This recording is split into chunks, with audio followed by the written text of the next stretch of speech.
ইমাম শাফিঈ রাহমাতুল্লাহ আলাইহি একজন ইমাম, 4 মাযহাবের একজন ইমাম। আমরা 4টা মাযহাবের কথা জানি না, হানাফি, শাফিঈ, মালিকি, হাম্বলি। এই শাফি মাযহাবের যিনি ইমাম, ইমাম শাফি, উনি বলছেন ইন্না জিনা দাইনুন। এটা সাংঘাতিক কথা, খুব ভয়ের কথা। উনি বলছে, হে মুসলিম, হে যুবক, শোনো, জিনা এবং ব্যভিচার এটা কিন্তু দাইন, মানে ঋণ। ঋণ ঋণ ঋণ বুঝেননি?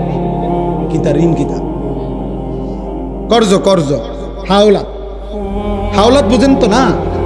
তিনি বলছে ইন্না জিনা দাইনুন, নিশ্চয়ই জিনা, ব্যভিচার, নারীর সাথে অসভ্যতা, এটা একটি দাইন, এটা একটা ঋণ। তুমি যেন একটা ঋণ নিলা।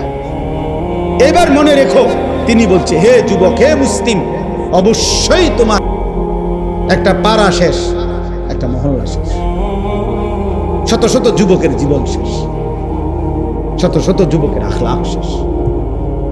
এজন্য একটি মেয়ের চরিত্র, একটি মেয়ের হায়া, শরম, লজ্জা, ইজ্জত, পবিত্রতা, অনেক কিছু, অনেক কিছু, অনেক কিছু। এই জন্য নবীজি সাল্লাল্লাহু আলাইহি সাল্লাম বলছেন, আল মারআতু আওরাতুন, নারী পর্দায় থাকার বিষয়, আড়ালে থাকার বস্তু।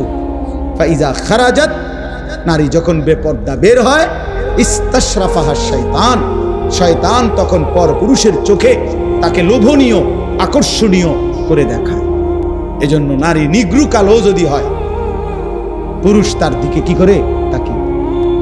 কোন যুবতী নারী যদি একেবারে কি হয়, নিগ্রু হয়, একেবারে কালো হয়, আফ্রিকান নিগ্রু, কিন্তু যুবতী, তাহলে পুরুষ ঠিকই তার দিকে কি করবে? কেন? শয়তান তাকে ওই পুরুষের চোখে ওই কালোটাকেই লোভনীয় করে। এই জন্য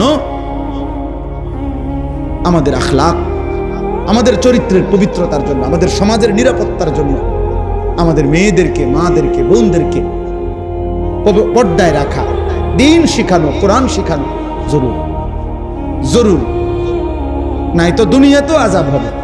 অসংখ্য অগণিত রোগ ব্যাধি, মহামারী, এই অশ্লীলতা, জিনা, ব্যভিচারের কারণে ছড়িয়ে, এইডস নামক মহামারী পৃথিবী থেকে এখনো নিশ্চিহ্ন হয় নাই। আর এর একমাত্র অন্যতম কারণ অবাধ যৌনাচার, জিনা, ব্যভিচার।